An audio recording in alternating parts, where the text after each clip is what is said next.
Վարչապետ Նիկոլ Փաշինյանը հոկտեմբերի 26-ին մասնակցել է Հովանավանքի պատարագին, որն իրականացրել է կարգալույծ արած քահանա Տեր Արամը։ Նախքան պատարագի մասնակցել է Նիկոլ Փաշինյանը իր ֆեյսբուքյան էջում հայտարարել է, որ մեջբերեմ պատարագը խորհրդանշելու է մեր սրբության սրբոցի Մայր Աթոր Սուրբ Էջմիածնի ազատագրման գործնական փուլի մեկնարկը։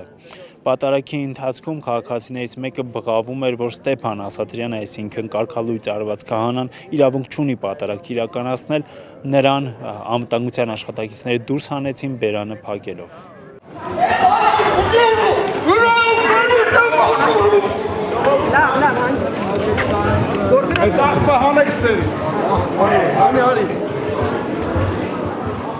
Այն երևույթը, որ Կտրիչ Ներսիսյանն ունի զավակ, իսկ մենք այդ հարցը բարձրացրել ենք եւ պատասխան չի ստացել, այդ օրվանից սկսած բոլոր մասնավորապես ես իմ համար եմ ասում, հավատավոր հայ առաքելական եկեղեցու հավատավոր ժողովրդի համար դադարել է լինել կաթողիկոս։ Քաղաքական թիմից միգուցե շատերը այստեղ են, որովհետեւ քաղաքական եկեղեցի ղեկավարը պատարագի է եկել, իր հետ եկել են, ինչ խնդիր։ Հրանք չի եղել ռեսուրս օրինակ։ Չաթում հրանք չի եղել։ Բայց ինչպես է ստացվում, որ պետական հաստատությունների աշխատակիցներ են այստեղ հիմնականում, մարզպետարանների աշխատակիցներ։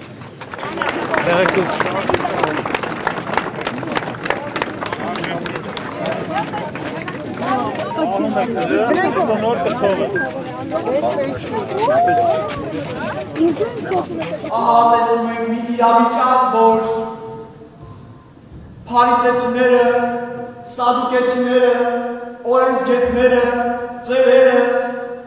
ամբողջ հրեական, կրոնական, այսպես ասած, վերնախավը Հիսուսին հետապնդում էր, որպեսզի նրան ծուղակը գցեր, գտներ այնպիսի բաներ, մեղքեր, որի համար նրան կդատապարտեր մահվան։ Բայց մյուս կողմից տեսնում ենք, որ Հիսուս մարդկանց մեջ էր, շրջում էր, քարոզում էր, մարդկանց կյանքերի մեջ փոփոխություններ էր բերում եւ հրաշքներ էր գործում։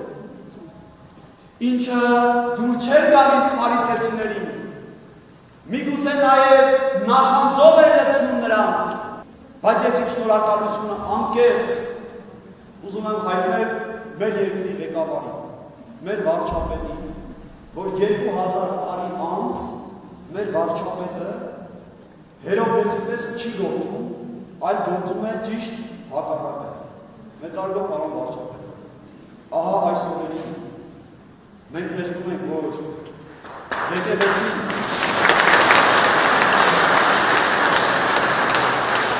եկել են կորնվենք։ Իսկ այն հանգամանքը, որ Տեր Արամը ինքը կարգալույծ է արվել։ Կարգալույծը Կտրիչ Ներսիսյանն է, իր ընտրվելու օրվանից իրեն ոչ ոք չի ընտրել, ամբողջ եկեղեցին ինքը սարքեց բիզնես կենտրոն, բոլոր հավատացյալները դուրս եկան, տարբեր հավատների գնացին, ինչքան տարբեր հավաքներ կան արդեն Հայաստանում։ Բոլորը հենց Կտրիչի պատճառով է, կարգալույծ եղածը ինքն է, Տեր Արամը չի։ Բայց նա եթե կարգալույծ էր արած, նա էլ օրնել է ոնց որ Տեր Արամին ստացվել է Տեր Արամն էլ է կարգալույծի կողմից օրնվե եւ դարձե քահանա։ Տեր Արամը Աստծո կողմից է օրնված։ Ներսիս Կտրիչը ոչ մի բան չի, որ ինքը օրնի կամ չորնի։ Իր օրնելը արդեն լրիվ զրո է։ Կին ունի, երեխա ունի։ Գիտեք, ժողովուրդը չի համարում, որ Տեր Արամը ինքը կարգալույծ եղած է։ Ժողովուրդը պաշտպանում է իրեն եւ գիտի ինքը արդար, մաքուր, հնազանդվում է եկեղեցուն, ժողովրդին։ Ինքը այդպես ոչ մի անօրինական բաներ չի արել։ Ամբողջ գյուղը, այս գյուղը, ում հարցնում ես, ում հետ խոսում ես, իրենք բոլորը Տեր Արամի կողքին են։ Արտենի։ Բա ինչի եկել որոշել եք։ Եկել ենք պատարագի։ Ձեր գյուղում էլ պատարագ կա։ Մենք եկեղեցի չունենք։ Մոտակա այգում չկար։ Դուք ինքնուրույն որոշել եք։ Այո։ Արդիկ ասացիք։ Արտենի։ Արտենի, դա որ համայնքն է։ Թալինի։ Թալինից որոշել եկել հասել եք այստեղ։ Ինչ կլինի։ Սուրբ Հովանեսել ենք գնում։ Ծագա հովիտել են գնում։ Երբ սիրնեսուրդ է պատահի, գնում ենք, ուզում ենք։